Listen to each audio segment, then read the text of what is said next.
Hey there, this is Nick from Income Digs, and I wanted to put out a really fundamental video on how to set up QuickBooks Online to scale your real estate investing or building business, or if you're a bookkeeper with clients with those businesses. I wanted to really establish the fundamentals and make sure we get back to basics and understand what are the key elements that make QuickBooks Online work for these types of businesses. Now, we expand on all of these strategies in our end-to-end course that we just re-released, Real Estate Accounting Bootcamp 3.0. Check that out. Definitely check that out. We got all of this in more detail with plenty more examples. But I wanted to put here the three things that I see most from my students and those who come to me for help with real estate accounting. Okay, we're going to establish these fundamentals and make sure that we understand how we can set up QuickBooks Online as a powerful tool to help us grow and scale our business. Now, throughout this presentation, I'm going to be doing a little bit more like slide type presentation than I usually do. Usually I'm in QuickBooks, okay? Now, throughout everything that I'm going to talk about here, I'm going to link to the various videos that go into further detail on exactly how we do the strategies I'm talking about here. But I just want to make sure we're on the same page as far as the fundamentals go. That being said, let's get into it. So the three fundamentals of a scalable QuickBooks Online setup. Scalable is a key point here, okay? If I have one property, two properties, these things don't matter as much.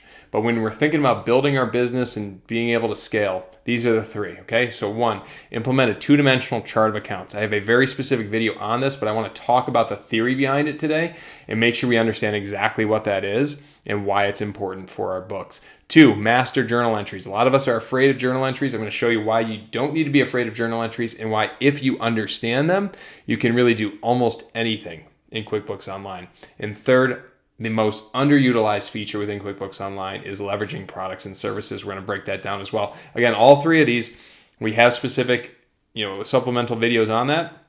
We have downloads and all that stuff, and we're going to link to that in the description and throughout the video. But let's get into the fundamentals here. So first, implementing a two-dimensional chart of accounts. So let's just start out at the start here. What is a chart of accounts? You've probably seen this word. It's in QuickBooks Online. It's a list of categories to which each transaction is assigned. Okay, so if you have transactions coming through your bank feed, you have a category field.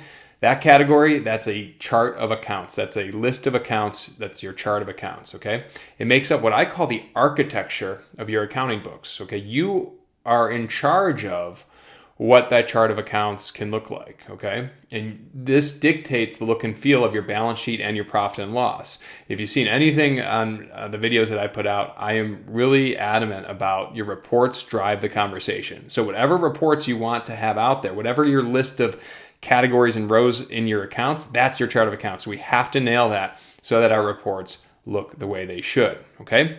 Now, where most get it wrong is that we have adding too many accounts too quickly, okay? I see this all the time. We get a new set of QuickBooks and we get our bank feed going and we see transactions come through and we start adding accounts and we find out that there isn't an account for software, so we add it. We find there isn't an account for interest, so we add it. And then we add all these accounts and we haven't really thought about whether this is the right way or not, okay? We're just doing it a little bit too quickly and we end up with a giant list of accounts that is not really useful to us.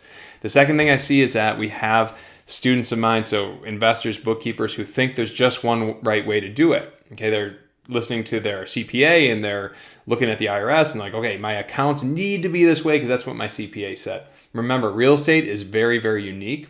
All of our businesses are a little bit nuanced, okay? So your business is going to be different than everybody else's. That being said, we should think about what that baseline should be. And I provide that, and we have videos about that, okay? But remember too that it's my way isn't the best either necessarily for you, okay? There's various different factors that go into understanding whether or not a setup should work. So don't think of mine as gospel either, okay? Your business is unique.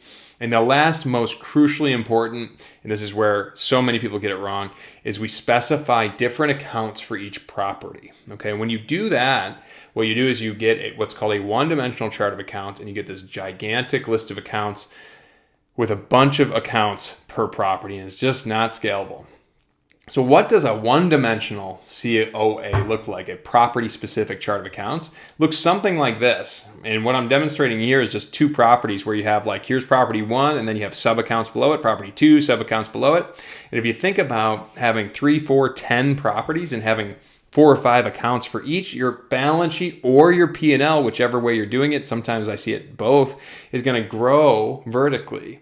And it's going to be almost illegible. You're not going to be able to understand what's going on with that. And as you add properties too, you're going to have to then add all those accounts. And it's just not scalable, especially for those of you who are adding many properties within a year. Okay, if you're doing a lot of transactions, or even if you're not yet, you're doing even just a couple transactions a year, this is a big deal, adding all these accounts for every single property. And the second you decide to, let's say you want to add a different sub account for properties, you have to go and do that for every single property that you own on the balance sheet and on the P&L. Okay, and it's just really not sustainable. So we don't want to get into this habit. Now, many of you might have started with this, and again, with 1 or 2 properties, not that big of a deal. But now would be the time to transition to a 2-dimensional chart of accounts so that you are ready to scale. Now, in either case, we can always make the switch. We're going to talk about that a little bit with journal entries. So don't worry if you're doing it like this now, or you have been doing this for a little bit, we can always make the switch. So a 2-dimensional chart of accounts allows for cleaner reporting and more scalable growth. All right, so this is an example of a 2-dimensional chart of accounts. So we have properties across the top, and then we have very generic accounts along the left side there. Okay, so you see there land, building, closing costs, conventional loans, really, really simple. Okay, and across the top I have my properties.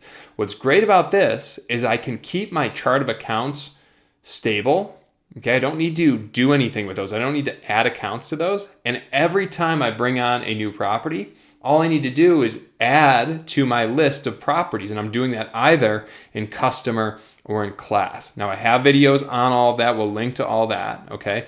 But what I want us to understand now is how important and essential it is to understand the chart of accounts being 2-dimensional. It's the only way that I've found within my own business and those of the students that I teach to have a sustainable and scalable real estate setup within QuickBooks Online. Okay, 2-dimensional chart of accounts. Number 2, master journal entries.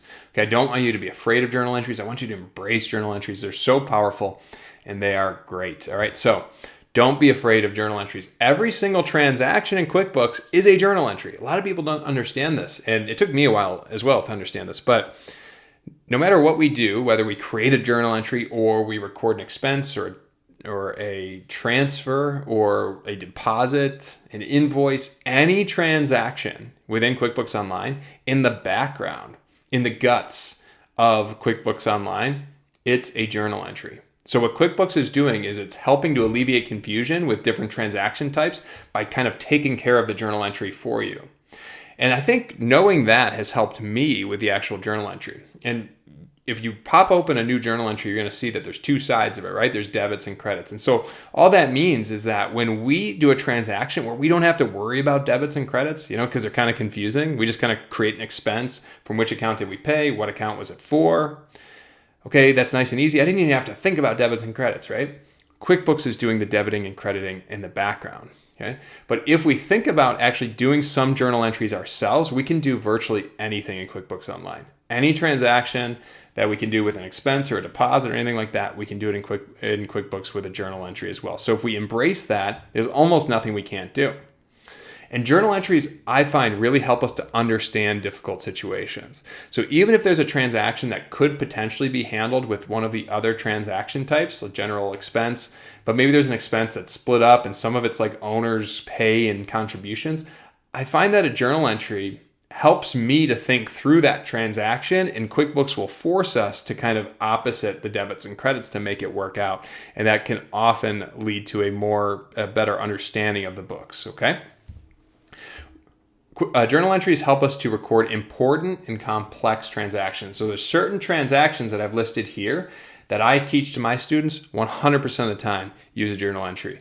They're just too complex, they're too important, and there's not so many of them. A lot of times we think that journal entries can be a little bit burdensome, and I agree with that.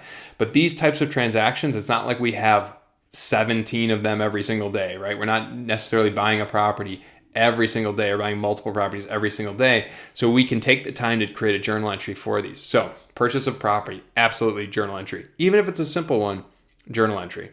Okay, purchase of equipment or vehicles, those are going on our balance sheet. They often have, the price plus sales tax plus some closing costs, different things in there. Okay, generally speaking, a journal entry helps us with that. Sale of property, absolutely. We're going to want to do the same thing to zero out our balance sheet, record our income properly or our loss properly. We want to use a journal entry. When we do a refinance, same thing. We're going to wipe out one loan, we're going to bring in another loan, definitely journal entry. Other business or property debt, you have other loans going through. Again, closing costs associated with those, a lot of ins and outs. Journal entries typically help us, and really they help us get to that cash at closing number at the bottom. And then lastly, intercompany loans or equity. So if we're moving money between our own businesses and we want to make sure we're accounting for that one business owes the other, journal entries often help us with that for sure. So establishing open balances is another way that journal entries can help us. So thinking about, we're talking about two-dimensional chart of accounts versus a single chart of accounts or a one-dimensional chart of accounts. If you have it the former way, meaning you have a one-dimensional chart of account and we need to switch to a two-dimensional, a journal entry can help us with those opening balances and moving things around. Okay. Ideally, we want to start tracking QuickBooks Online from day one the right way, but I understand that's not always the case. And often we have past data that we need to get caught up. And using opening balances or opening journal entries to do that, it's kind of like the only way to do it and saves us a ton of time. We don't have to go into thousands of transactions and fix things from the past. I have a really specific video on this that I published not too long ago, so we'll link to that as well on what I mean by that. Okay, so creating journal entries also helps us to establish a point in time. Again, we might not have started our business and then immediately started using QuickBooks Online the way that I'm teaching it or the proper way. And if that's the case, that's okay. Journal entries can establish a point in time where we say, now is the time, 1/1 of this year, we're going to start tracking it this way. Journal entries can help us establish that with opening balances. So there's some debit and credit rules. Screenshot this, download this, whatever you want to do with it. I know that debits and credits can be very confusing when we're thinking about journal entries. This is a cheat sheet that has helped me. Now, doing this for as long as I have, I've pretty much, memorized this, but use this. There's no, it's an open book test. Absolutely. So when you have these types of accounts down the left, this is how you increase or decrease them.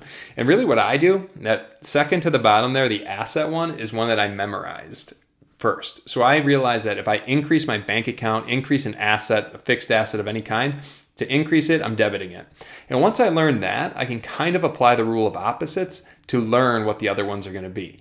So if I am putting money into a building, so if I have a fixed asset in a building, okay, and I'm paying for that through a loan, well, if I'm going to increase my building, that means I'm going to debit my asset. So then what would I do to that liability, the loan? Well, I'm going to credit it. It's kind of the opposite, right? And this chart will help you out. Screenshot this, take it, and use it. Don't ever get to a point where you're guessing on whether or not you should debit or credit. Open book test, absolutely. All right, so what can a journal entry look like? This is an example from that one video that I'm going to link to. It can really help you to establish properties that have existed in your books for a while and just plant them on the books. You can even use it. You see I have retained earnings down there and I have income in there. You can use journal entries to establish old profit and loss statements as well. Okay, really, really powerful. So embrace them, start using them. Of course, not for every transaction, absolutely not. Your everyday expenses and invoices and all that, you're going to still use those different transaction types, but don't be afraid of journal entries. Okay, last thing we're going to talk about, and I mentioned this is the most underutilized feature of QuickBooks Online for real estate investors. That's what I've found anyways, leveraging products and services. So let's talk about this a little bit. What does leveraging products and services help us with? It helps us to augment our reporting. So it adds an additional dimension to our reporting. I'm going to show you an example of that in a little bit. But when we don't use products and services, we kind of get the top level. Or we try to mimic a really detailed level and it makes our reports look way too big and, again, unreadable. And it always comes back to reporting to me. If we're not getting the reports we need that are legible and easy for us to understand and to make decisions for our business, then it's not doing our job. QuickBooks is not doing its job. So it adds that additional dimension. For those of you using external software or pulling your data out to Excel or something like that, and linking to cost codes, it's the optimal link. Okay, so Buildertrend would be an example of that. Or if you're not using Buildertrend, even just Excel. I have an external reporting video that we'll link to where cost codes are essential to tracking that. And of course, this historical data helps us to be more accurate for the future projects. Okay, so What are cost codes or cost categories? They're used in budgeting for renovations or capital improvements. Many of us do this when we're thinking about doing a renovation, whether we're flipping or doing a renovation on a rental property. We are budgeting with some kind of cost category. We're really good at budgeting with cost categories. We're not good at tracking actuals against that budget. That's where I see the gap, and products and services helps us do that. Okay, so once we utilize products and services, we can fill that gap to have the actuals against which to track our budgets. So most of us are using some sort of cost codes to budget. This is an example of the flip template that I have out where you see a bunch of cost categories. Now, no two sets of cost categories are the same, so don't think that yours needs to look like this necessarily. If you want it to, we have that available for download, but it doesn't have to. Okay, so we have a certain level by which we're budgeting. Permits, demolition, okay, rough plumbing, rough electrical. We're doing that on the budget side, so how can we do that on the QuickBooks Online side? So categories aren't enough. So a lot of people think, well, let's just add all of those categories, rough plumbing, rough electric, as chart of accounts, right? Why not? The problem is that we don't want to list that gigantic list of rehab categories on our P&L or our balance sheet. Again, it makes our reports illegible and unusable. It just gets way too big. In some cases, we have 50, 100, 150 cost categories, depending on the type of business you do and the type of level of specificity through which you track. And that just gets way too big for a P&L report. And we also don't want to continuously change our chart of accounts or categories lists. Okay, so these things are kind of fluid. If our business changes, we're going to be adding some accounts here, maybe taking some away. We don't want to be going into our chart of accounts all the time. We want our chart of accounts to be relatively stable. Okay, so when we add properties or we add business units on, we can always map our products and services back to those cost categories. What we don't want to see is something like this. So a gigantic P&L with a huge list of cost codes. So I built this thing out, and I think there's like 20 in here. And this is gigantic and difficult to read. It makes the P&L impossible. Okay, now I just put in 20. Again, most lists of cost codes are 50 or higher. Okay, so we have to think about that again from a scalability standpoint and from utilization of our reports. This is just really difficult for us to use to any degree of effectiveness. Okay, so here's how it works within QuickBooks. Again, we have specific videos where I demonstrate this in QuickBooks, so check that out. But generally speaking, what we do is we turn on the items table, okay, which we do in settings. Then we add our list of products and services. I have some examples that you could use if you'd like. We have a video on importing products and services. We're going to map those products and services to a specific P&L or balance sheet account. That's kind of the magic, okay? That's where QuickBooks will now know when I use that product and service, that cost code, it's going to map back to something on my P&L. And we're going to use items instead of categories when we're adding expenses. And that allows us to get what we call the best of both worlds. So on a P&L, or in this case, I'm demonstrating from the projects portal. Okay, you see that I got my cost of goods sold right in here. Okay, nice and neat. You know, I got, there's my income, there's my cost. Notice I don't see anything on this sheet about rough electric, about permits, about demo, nothing, right? But if I want that detail, I can get it, best of both worlds. I have the simple version here. I drill down, I click into the cost of goods sold, and I'm able to deliver myself something like this, where I have that exact list of costs is now separated out by cost code, okay? Nicely, so I can see how much did I spend on each of these categories. And then as we mentioned, we can export this out to Builder Trend or to Excel, Google Sheets, something like that. We can do all sorts of budget comparisons. We can't currently yet track, not in QuickBooks Online Plus or below, we cannot track our cost codes to a budget for a project, not yet. That is something that they're starting to do with QuickBooks Online Advanced, so it might be coming down the pipe, but right now, if we want to compare actuals against budgets, we have to do it external to QuickBooks Online. But half the battle, or I might even argue that more than half the battle, is getting the data in here at all and having that level of specificity. Once we have it, then we can do anything we want as far as pulling the data out. And plenty of videos on that too, how I use external reporting for that, okay? So these are the three fundamentals of a scalable QuickBooks Online setup. Almost think about the 80-20 principle. 80% of customers that come to me have issues in these three areas, okay? And we understand the benefits of them and we think about getting set up that way, it really sets the stage to being able to set up the rest of our QuickBooks Online to build and scale, okay? So again, we have plenty of links to the various videos that I mentioned here, okay? So check those out. Also check out Real Estate Accounting Bootcamp. I mentioned that we just re-recorded the entire course, okay? So it's better than ever. We have more in there than we've ever had, and we take all the fundamentals and we build off of them with really complex and integrated examples. And I take you through a real set of books and we go through all of it. And I'm right there to help you out through the community and within the comments, okay? So definitely check that out. And let me know what you think about this. Comment on this and let me know what other questions you have. And I'm always monitoring this and answering those and getting ideas for future videos. So look forward to seeing you on the next video, and check out all the free content we have available, all those downloads, all those templates available at incomedigs.com. I'll see you on the next video.